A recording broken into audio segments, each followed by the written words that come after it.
저는 이번에 지금 시기에 이재명 대통령이 사실 집권 초기에 가장 힘이 강력할 때 저는 대연정의 모습을 보여주신 게 아닌가라는 생각도 좀 듭니다. 뭐 이제 유승민 의원 같은 경우는 뭐 공식적으로 총리 제안을 하진 않았다고는 하지만 이렇게 올라올 수 있다는 게 사실 지금 이렇게 거론되시는 분들을 보면 보수에서도 조금 합리적인 보수라고 예, 칭하시는 분들이거든요. 그러니까 국민의힘 쪽에서는 이게 협치가 아니다. 우리 야권 분열, 보수 분열을 노린 뭐 전략이다. 뭐 이렇게 얘기하는데 뭐 그런 면도 좀 있겠죠? 보수가 유리한 방향대로 사실은 정책을 또 이끌 수도 있는 분야가 있는데 그런 것들은 전혀 생각하지 않고 오히려 바로 제명을 하고 그리고 선을 긋는다는 게 저는 보수가 점점 더 작아질 수밖에 없다. 이게 인사청문회 통과도 쉽지 않을 것 같아요. 네, 민주당 의원들도 공격할까요? 저는 이제 특히 민주당 의원 같은 경우는 아까 말씀하신 그런 계엄과 관련된 탄핵과 관련된 질문들이 주로 이어질 것 같고요. 국민의힘은 아마도 지금 조금 논란이 되는 부분이 있습니다. 이제 의정 활동을 하면서 보좌진들과의 관계 이런 것들이 있는데 아마 그 부분에 대해서 좀 집중 공격을 하지 않을까 예상해 봅니다.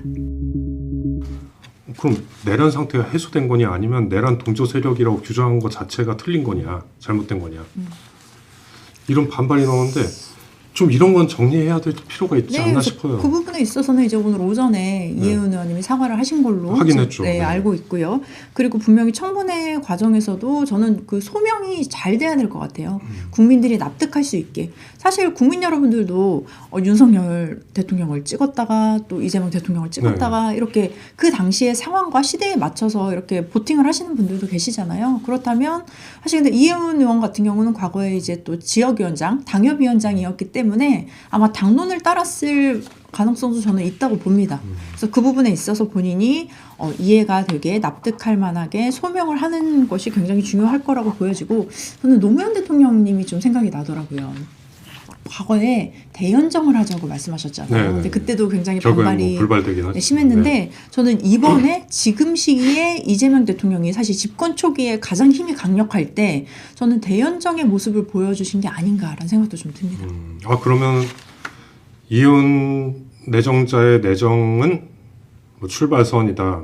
좀 더 확대될 수도 있을 것 같다. 저는 그렇게 보여져요. 그래서 지금 조경태 해양수산부 장관 얘기 나오죠. 지금 하마평에 오르고 있는 게 그리고 이제 유승민 의원 같은 경우는 공식적으로 총리 제안을 하진 않았다고는 하지만 이렇게 올라올 수 있다는 게 사실 지금 이렇게 거론되시는 분들을 보면 보수에서도 조금 합리적인 보수라고 칭하시는 분들이거든요. 그렇다면 국민들이 봤을 때는 민주당은 이제 진보의 가치를 지킨 채 합리적 보수들도 함께 포용을 하는 정당이구나 라는 모습을 보일 수 있지 않을까 싶습니다. 그러니까 국민의힘 쪽에서는 이게 협치가 아니다. 우리 야권 분열, 보수 분열을 노린 전략이다. 이렇게 얘기하는데 그런 면도 좀 있겠죠? 근데 그 보수 분열이라는 거는 저는 국민의힘이 키를 쥐고 있다고 생각합니다. 오히려 이번 일을 통해서 이혜훈 의원님과 소통이 더 잘 될 거 아니에요. 그렇다면 재정을 논할 때 정말 나라 곳간을 쥐고 있는데 그 부분에 있어서 보수가 유리한 방향대로 사실은 정책을 또 이끌 수도 있는 분야가 있는데 그런 것들은 전혀 생각하지 않고 오히려 바로 제명을 하고 그리고 선을 긋는다는 게 저는 보수가 점점 더 작아질 수밖에 없다. 파이가 작아질 수밖에 없다. 이제는 나눌 파이도 그런 파이도 아예 없어지는 그런 상황이 된 거라고 봅니다.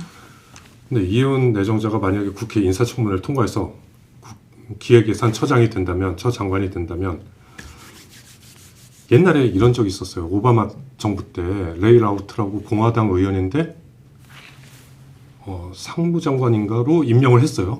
오바마 대통령이. 그런데 경기부양책 때문에 서로 이견 갖고 싸우다가 결국엔 사퇴를 벌였죠. 그런 일이 벌어지면 협치고 시쳇말로 협치고 나발이고 다 날아가는 거 아니에요.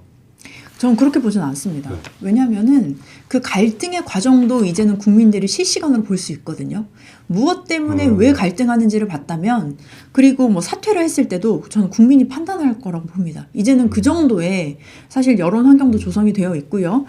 대통령님께서도 굉장히 좀 공개적으로 업무를 진행하시는 성격이기 때문에 그 부분에 대한 판단을 저는 할 수 있을 거라고 봅니다. 그리고 충돌이 꼭 나쁘다고 볼 수는 없어요. 엑셀과 브레이크가 있듯이 그런 정도의 너무 추진을 하지 않고 또 브레이크도 한 번씩 잡아줄 수도 있고요. 그 과정에서 어떻게 협치를 하느냐, 그리고 결과가 어떻게 나오느냐가 더 중요하다고 봅니다.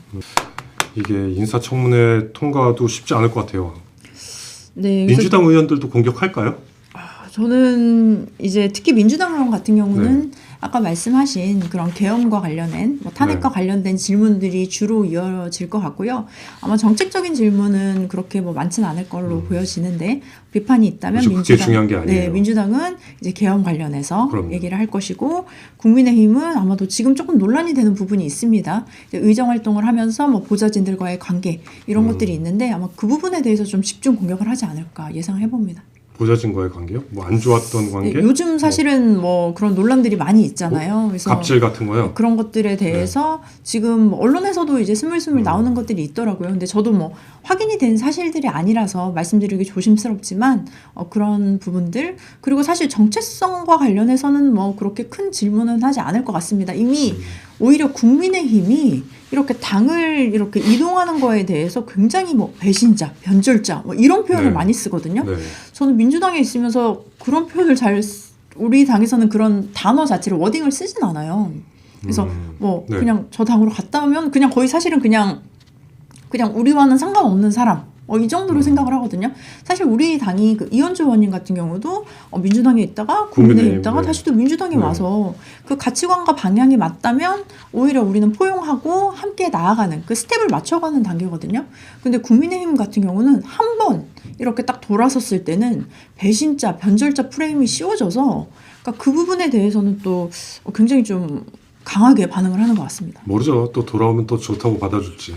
근데 그런 경우는 없는 것 같아요. 그래서 과거에 이제 유승민 의원 같은 경우도 그렇고 사실 한동훈 전 대표 같은 경우도 저도 일부 정책에서는 합리적인 부분들도 많다고 보는데 한동훈 전 대표도 지금 배신자로 낙인 찍힌 것 그래서 같아요. 당내 주류 세력 또 이준석 같은 경우도 그렇고요. 그래서 그들이 합쳐질 가능성은 굉장히 낮다고 보여집니다.